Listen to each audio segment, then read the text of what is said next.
Corruption, criminality, cover-ups, and now humiliation have defined recent weeks of Trump's world. He's been embarrassed by his own party turning on him, mocked by world leaders over tariffs, and had a full 3 a.m. meltdown on Truth Social. Now, although Donald Trump would lead you to believe that his trip to the UK, his meetings with the leaders of the European Union, was tremendously successful, that's not the case. And it starts with what Jessica Tarloff had to say right here. So, before this deal with the EU, we have to be clear that every trade war that we are engaging in, Donald Trump brought that one up himself, except for China. China is the one that you really have an issue with, but we essentially had favored nations with the EU being about 1% import. So 15% is a lot more than 1%. And I rarely say that I wish somebody else would take my seat, at least for this segment, but I wish Charlie Gasparino was sitting here right now to explain to Jesse again how tariffs work, because it is a tax on the American consumer. The American consumer knows that. That's why they don't rate Trump particularly highly on how to handle inflation, cost of living, tariffs, and trade wars. And you also see headlines like Walmart raising prices up to 51%. They're doing that because they're not going to eat the tariff. They're going to pass it on to you. Volkswagen, profits down $1.5 billion. GM, profits down $1 billion. Why is that?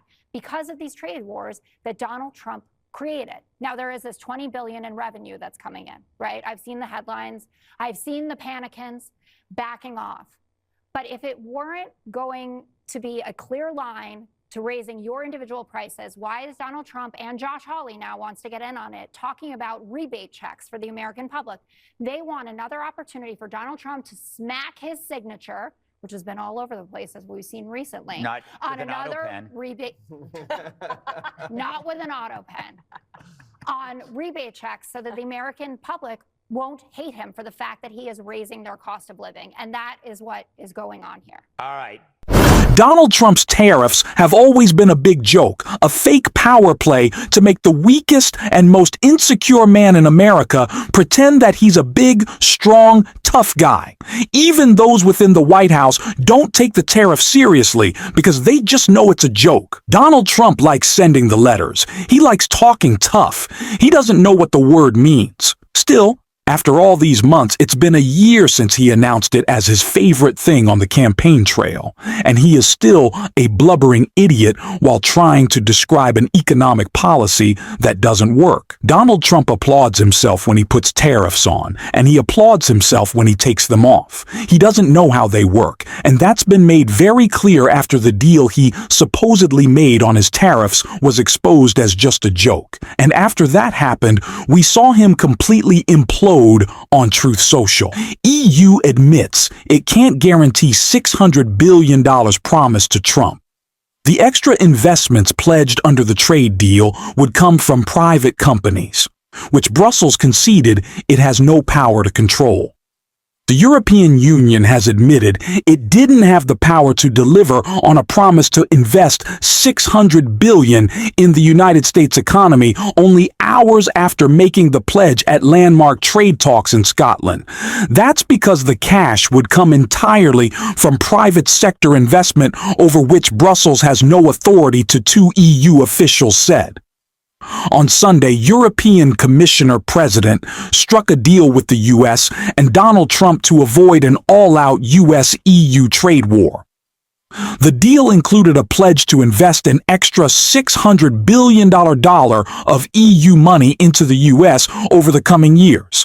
But speaking Monday, two senior European Commission officials clarified that money would come exclusively from private European companies, with public investment contributing nothing.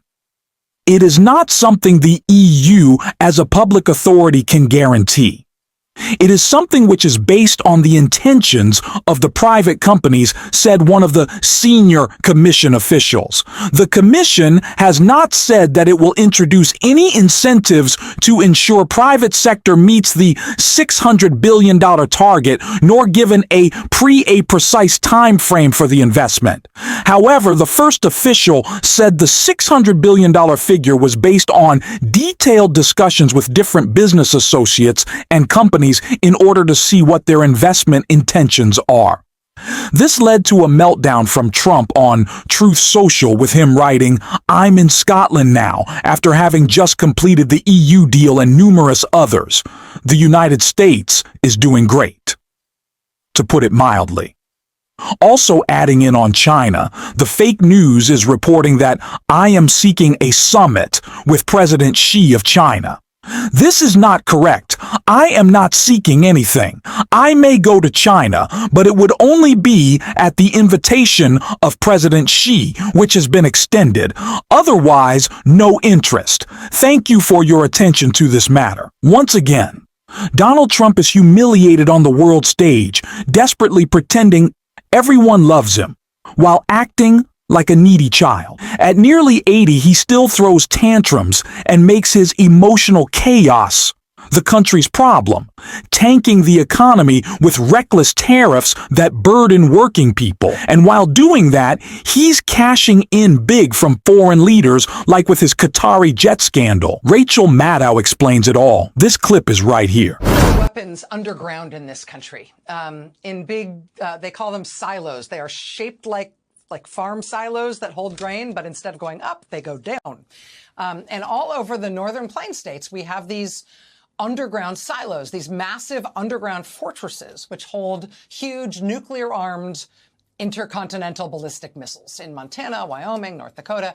And a lot of them, especially the first ones that we built, are up in that northern tier of the country because they are a Cold War relic. And the idea was that you'd want them in the inland northern tier of the U.S., A, so you'd have plenty of time to see any incoming threat to those sites flying in from either coast. So you wanted them way inland. But B, you also wanted them way north, so you could fire those intercontinental ballistic missiles north over the Arctic Circle as the fastest path to go hit Moscow, right? To go hit Russia, or I guess the Soviet Union, since it was a Cold War thing. And there were some earlier missile silos with different kinds of weapons, but mostly what we think of when we think of those nuclear missile silos on the northern plains, mostly what we think of are the Minuteman sites for these huge 50-foot-long nuclear-armed intercontinental missiles, the Minuteman missiles. And those Minuteman missile sites in Montana, North Dakota, Wyoming, those started to go in the early to mid-1960s.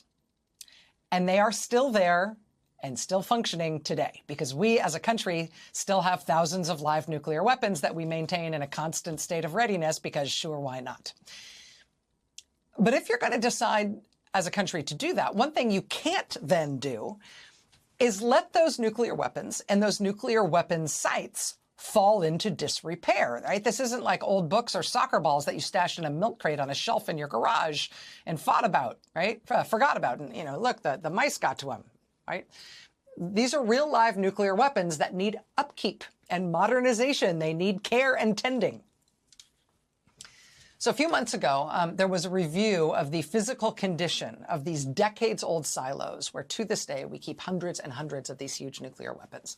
And at the end of that review, the Air Force reported, we need to dig all new silos for our nuclear missiles. Turns out these silos we dug starting in the 1960s aren't going to last forever. They're leaking, they're crumbling, they're no place to keep live nuclear weapons and the crews that watch them and maintain them and stand ready to launch them 24 hours a day. So we need new silos. We need new physical sites for these ground-based nukes. And if that sounds expensive, you are right. But also you've got to, right? I mean, maybe we shouldn't actually have these nuclear weapons. That's an argument that might be worth having. But if we're not having that argument and we are going to keep these nuclear missiles, all these thousands of them, right, then we do have to keep them safely. If we're going to have the nukes, we've got no choice but to maintain them and upgrade them as needed to keep them safe. Right. Right. We can all agree on that. Right. Right. Well, President Donald Trump is now robbing the ground-based nuclear missiles safety and modernization budget for himself. He is robbing that budget. Quote, No one wants to discuss a mysterious $934 million transfer of funds from the Pentagon project to modernize America's aging ground-based nuclear missiles. But that amount, $934 million, was slipped into an obscure Pentagon document sent to Capitol Hill as a transfer to an unnamed classified project. In recent weeks, congressional budget sleuths have come to think that that amount almost certainly includes the renovation of the new gold-adorned airplane from Qatar that President Trump desperately wants to be in the air before his term is over.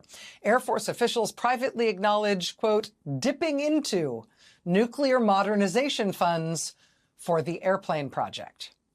That's from reporters David Sanger and Eric Schmidt at the New York Times.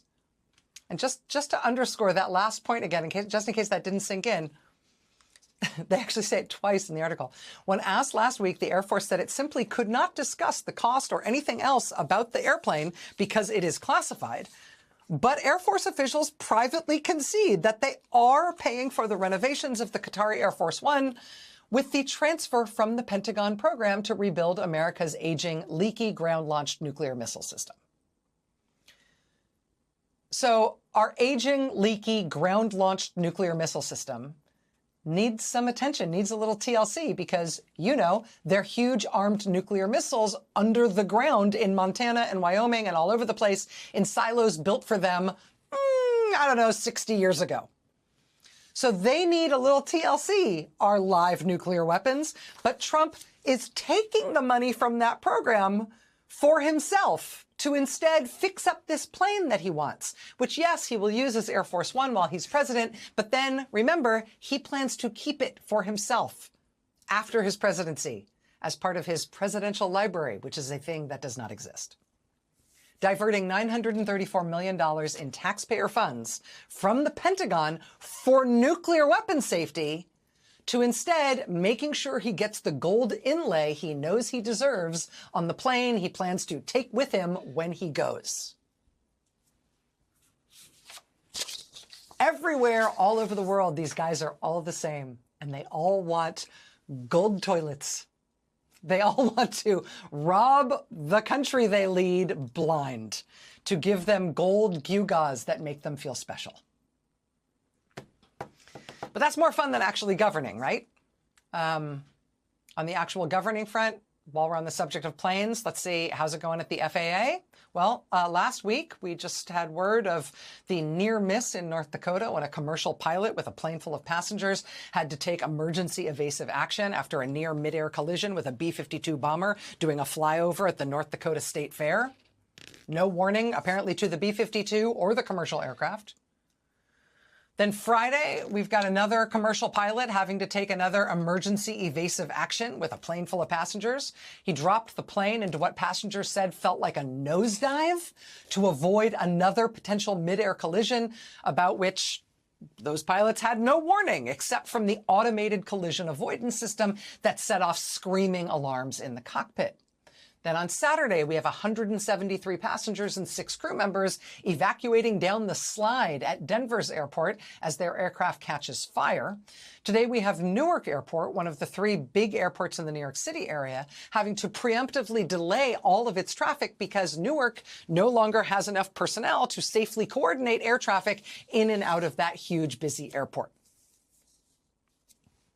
It's almost like Trump inexplicably insisting on firing hundreds and hundreds of critical air safety personnel from the FAA for no reason several weeks into his new term in office. Maybe that wasn't a great idea. Running the federal government is... I really just can't anymore. This administration, I just can't. I can't believe, honestly, that I didn't forget about the jet. I've still been talking about the jet, but we're getting more jet news. We're getting a new jet scandal. How many scandals can Pete Hegseth be involved in, by the way? There's got to be a limit.